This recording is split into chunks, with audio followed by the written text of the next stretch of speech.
పరిశుద్ధాత్మ దేవుని వందనాలు. అదేవిధంగా మీ అందరికీ మా హృదయపూర్వక వందనాలు చెల్లించుకుంటున్నాం పిల్లరా. ప్రతిరోజు మీ అందరి కోసం ప్రార్థిస్తున్నాం కనుక సంతోషంగా ఆనందంగా ఉండండి పిల్లరా. ఎందుకంటే సృష్టికర్త దేవుడు మన ప్రార్థన ఆలకించి అనుక్షణం గొప్ప కాపుదల మన హృదయానికి మనసులకి శరీరాలకి ఇచ్చి సంతోషపరిచే దేవుడు అన్నాడు. ఓకే, ఇదన్న వాక్యం ధ్యానం చేసుకుందాం పిల్లరా. యెహోవా తమకు దేవుడిగా గల జనులు ధన్యులు. ఏ విధంగా సృష్టికర్త అనే దేవుణ్ణి ఆరాధించేవారు ధన్యులో వాక్యాన్ని మనం ధ్యానం చేసుకుందాం పిల్లరా. ప్రార్థన చేద్దాం. దేవా, ఉదయకాల సమయంలో పరలోక దేవుని స్వరం ద్వారా మీరు మాతో మాట్లాడుతున్నందుకు నీకు నిండైన వందనాలు చెల్లించుకుంటున్నాను తండ్రి. వింటున్న బిడ్డలందరూ కూడా దీవించి ఆశీర్వదించి వాక్యం మాకు ఆశీర్వదకరంగా చేయమని యేసు నామమున వేడుకొంచున్నాం తండ్రి, ఆమేన్. కీర్తన గ్రంథం 144 కీర్తన 15వ వచనంలో మనం చూసినట్టయితే పిల్లరా, ఇట్టి స్థితి గలవారు ధన్యులు, యెహోవా తమకు దేవుడుగా గల జనులు ధన్యులు అని వాక్యం చెప్తుంది పిల్లరా. ఇట్టి స్థితి గలవారు ధన్యులు అంటే యెహోవా తమకు దేవుడుగా గల జనులు ధన్యులు. 144 కీర్తన 15వ వచనం. ఇట్టి స్థితి గలవారు అంటే ఏ స్థితితో, దానికి ముందు వాక్యాలు మనం చూసినట్టయితే పిల్లరా 144వ కీర్తన 13వ వచనంలో, మా కొట్లు నింపబడి పలు విధములకు ద్రవ్యములకు నిధులుగా ఉన్నవి, మా గొర్రెలు 1000 కొలదిగాను 10,000 కొలదిగాను మా గడ్డి బిళ్ళల పిల్లలు వేచున్నవి. చూసారా, వాళ్ళ కొట్లు ఏమైనా అంటే నింపబడి పలు ద్రవ్యములకు నిధులుగా ఉన్నవటండి. అంటే పూర్వకాలం వ్యవసాయం చేసేటప్పుడు కొట్లని ఉండి పిల్లరా, వారు పండిన పంటలు ఆ కొట్లలో పెట్టేవారు పిల్లరా. ఇప్పుడు వాక్యం చెప్తే ఆ కొట్లు అలా నింపబడ్డాయటండి. ఒకటి కాదు, పలు ద్రవ్యములకు నిధులుగా ఉన్నాయంటే ఏసునామం జరుగును గాక. అంటే ఏంటి, ఎంత పంచిపెట్టినా ఎంత తిన్నా తరగనటువంటి పంటలు దేవుడు ఇచ్చాడు పిల్లరా. కొట్లన్నీ నింపబడ్డాయంట. ఒకటి కాదు, అన్ని రకాల పంటలు పండినాయంట, అన్ని కొట్లు నింపబడి అంట, నిధులుగా ఉన్నాయంట. అంటే ఎంత తిన్నా పంచిపెట్టినా సరే తరగనంతగా దేవుడు వాళ్ళని ఆశ్చర్యించాడంటే పిల్లరా. మరొకటి చూస్తే, మా గొర్రెలు 1000 కొలదిగాను 10,000 కొలదిగాను మా గడ్డి బిళ్ళల పిల్లలు వేసున్నవి. వాళ్ళ గొర్రెలు ఎలా ఉన్నాయంటే 1-2 కాదు పిల్లరా, 1000 కొలదిగాను 10,000 కొలదిగాను ఆ గొర్రెలు మేకలు ఏం చేస్తున్నాయంటండి, పిల్లలు వేస్తున్నాయంటండి. పచ్చికి బెల్లలో ఆ 1000 కొలది 10,000 కొలది పిల్లలు కనపడుతున్నాయి ఏంటంటే పిల్లరా. తర్వాత మనం చూసినట్టయితే 14, మా ఇడ్లు గొప్ప బరువులు మోయగలవి, మా వీధుల్లో చొరబయటైన ఉరుకులు ఎత్తటైన లేదు.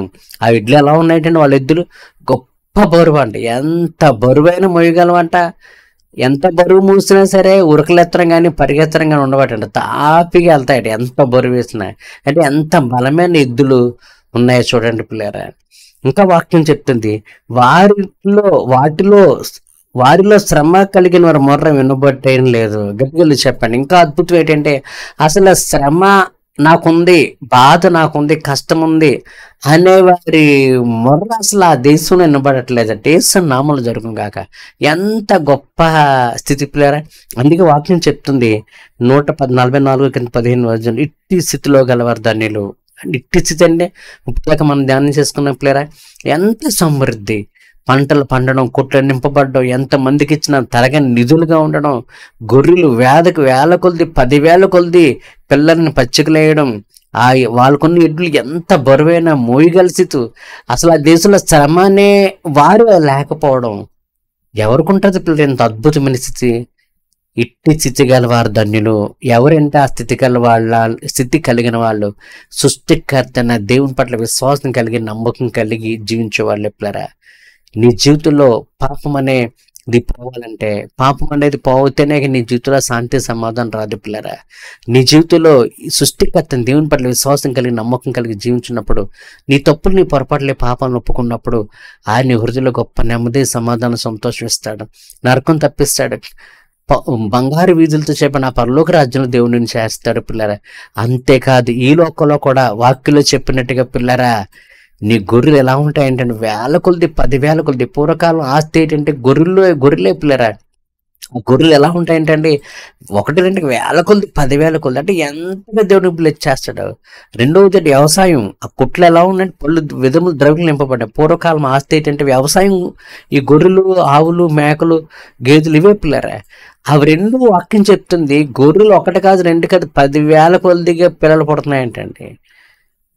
వాళ్ళ కుట్లేమో అన్ని ఆహార పదార్థాలకి కూడా ఆ కొట్లు నిండిపోయినాయి అంట. చాలంతగా కాదు, ఇంకా ఎక్కువైపోయిన నిధులుగా ఉన్నాయటండి పిల్లరా. ఎంత ఆశ్చర్యం పిల్లరా. వాళ్ళకున్న నిధులు ఎంత బరువైన మోయగల పెట్టినాయి, కంగారు కానీ ఏమి లేదంట. ఆందోళన కానీ భయపడక ఎంత బరువులైన మోసేస్తాయట. అసలు ఆ దేశంలో శ్రమ అనే వాళ్ళే లేరంట. ఇప్పుడు నీ జీవితంలో కూడా శ్రమ అనేది లేకుండా ఉండాలన్నా, ఇరుకు అనేది ఇబ్బంది లేకుండా ఉండాలన్నా, కష్టం అనేది లేకుండా ఉండాలన్నా, ఆకలి దప్పికలు అనేవి లేకుండా ఉండాలన్నా, అవమానం అవహేళన ఎక్కిరింపు నిందలు అనేవి లేకుండా ఉండాలన్నా, సృష్టికర్త దేవుని నువ్వు కలిగి ఉండాలి పిల్లరా.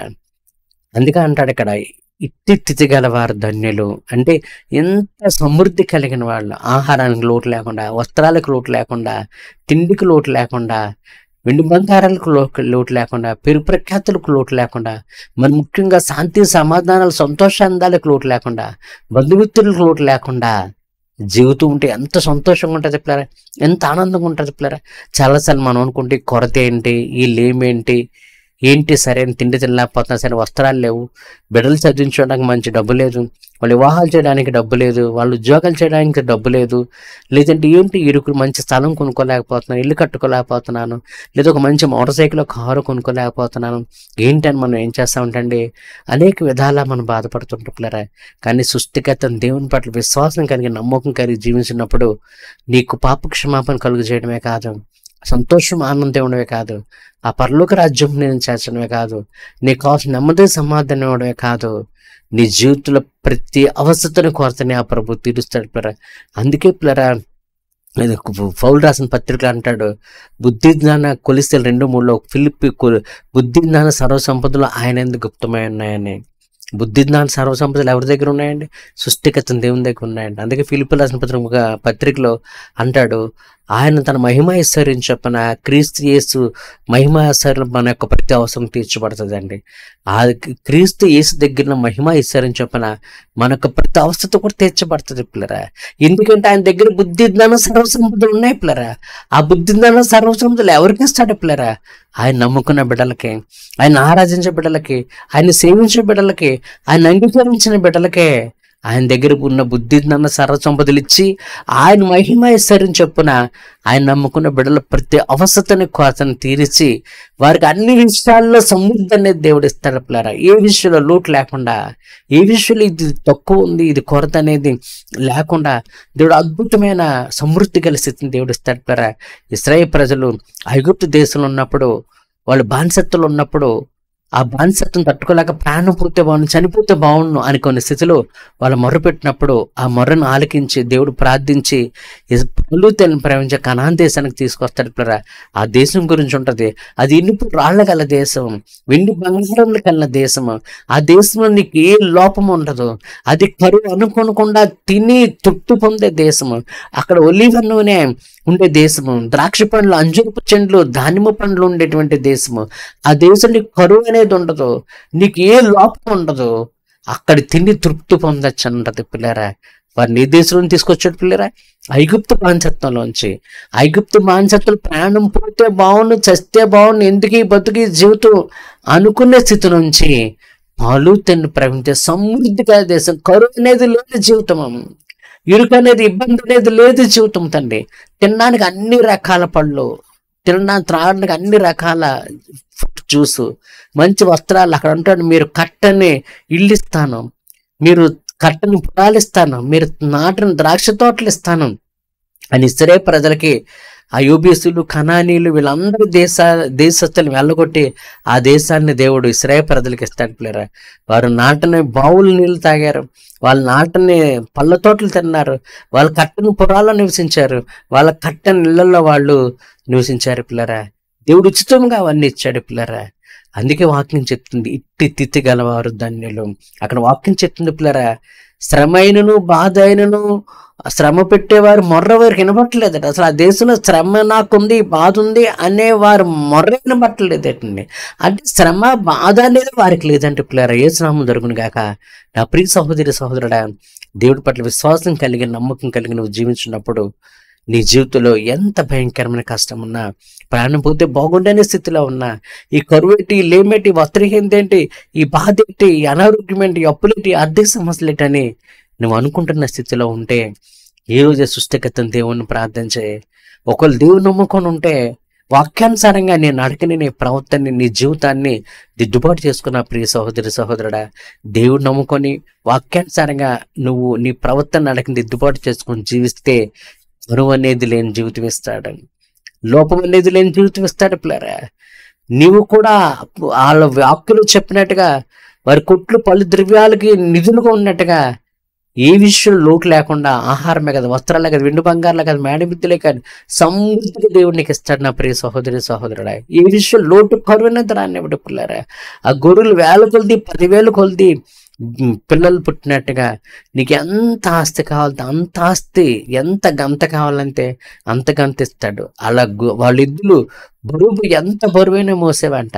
ఎన్ని కష్టాలు, ఇరుకులు, ఇబ్బందులైనా సరే తట్టుకునే శక్తిని, బలాన్ని ప్రభు నీకు ఇస్తాడు నా ప్రియ సహోదరి సహోదరుడా.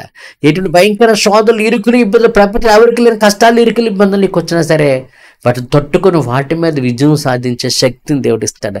ఆ గొర్రెలు చాలా బరువు గలవండి, ఆ ఎడ్లు చాలా బరువు మోస్తాయండి. అయినప్పటికీ ఉరుకులు ఎత్తులు కానీ పరిగెత్తులు లేదండి. అంటే ఎన్ని కష్టాలు, భయంకర ఇరుకులు, ఇబ్బందులు వచ్చినా సరే ఆందోళన చెందని జీవితం, భయపడని జీవితం, కృంగిపోయిన జీవితం ఇచ్చి వాటి అన్నిటి మీద విజయాన్ని దేవుడు నీకు ఇస్తాడు పిల్లరా. అందుకే వాక్యం చెప్తుంది, ఇట్టి స్థితి గలవారు ధన్యులు, యెహోవా తమకు దేవుడికి గల జనులు ధన్యులు. నా ప్రియ సహోదరి సహోదరుడా, డిజిటల్ వేదనొద్దు, ఆవేదనొద్దు, కన్నీరొద్దు, దుఃఖమొద్దు, చింత వద్దు పిల్లరా.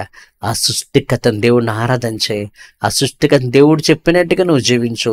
నీ జీవితంలో శ్రమ అనేది లేకుండా, బాధ అనేది లేకుండా, కరువు అనేది లేకుండా, లేము అనేది లేకుండా, దుఃఖం అనేది, వ్యాధి అనేది లేకుండా, సంతోషంతో, ఆనందంతో, శాంతి సమాధానాలతో, ఆరోగ్యం, ఐశ్వర్యం ఇచ్చి అన్ని విషయాలు తృప్తిగా ఉండే స్థితిని దేవుడు ఇస్తాడు. ఇటువంటి స్థితి గలవారు ధన్యులను వాక్యం చెప్తుంది. వాళ్ళు ఎవరంటే యెహోవా తమకు దేవుడిగా గల జన్మధరులు. ఎవరైతే సృష్టిగా దేవుడిని ఆరాధిస్తారో వారికి ఇటువంటి మంచి స్థితిని దేవుడు ఇస్తాడు పిల్లరా. ఆ స్థితిని మనందరం పొందుకోవాలని ఆ సృష్టికర్తని దేవుడు కోరుకుంటున్నాడు పిల్లరా. ప్రార్థన చేద్దాం. దేవా, నిజమే నిన్ను నమ్ముకునే బిడ్డలకి ఎంత గొప్ప జీవితం ఇస్తావో నువ్వు చెప్పు. నిజమే, అట్టి నిన్ను నమ్ముకొని నీ వాక్యానుసారంగా జీవించే అంత గొప్ప స్థితిని తండ్రి మేము అందరం పొందుకుంటూ దేవా సహాయం చేయమని ప్రార్థన చేస్తున్నాను. కృప చూపమని వాక్య బిడ్డలందరినీ కూడా మీరు దీవించి ఆశ్రయించమని యేసు నామమున వేడుకొంచున్నాను తండ్రి, ఆమేన్. ఓకే పిల్లరా, ఇట్టి స్థితి గలవారు ధన్యులు, యెహోవా తమకు దేవుడిగా గల జనులు ధన్యులు. అంటే వాక్యము ద్వారా మనం ఏ స్థితిలో ఉంటే, ఏ విధంగా ఉంటే మన జీవితాలు ధన్యమవుతాయో తెలుసుకున్నాం కనుక అట్టిగా సృష్టికర్తను దేవుని ఆరాధించి వాక్యాన్ని సరిగా జీవించి ఆ గొప్ప బ్లెస్సింగ్స్ మనందరం పొందుకుందాం పిల్లరా. ఓకే, మీ అందరి కోసం ప్రార్థిస్తున్నాం. సంతోషంగా, ఆనందంగా ఉండండి పిల్లరా. దేవుడు గొప్ప కార్యాలు మీ పట్ల చేయబోతున్నాడు. ఓకే, ఏ కష్టమన్నా, ఏ నష్టమన్నా, ఏ ప్రాబ్లం ఉన్నా మాకు ఫోన్ ద్వారా లేదా వాట్సాప్ ద్వారా తెలియజేయండి. మీకోసం భారంగా ప్రార్థించే వారమై ఉన్నాం. ఓకే, మీ అందరికీ మా హృదయపూర్వక వందనాలు.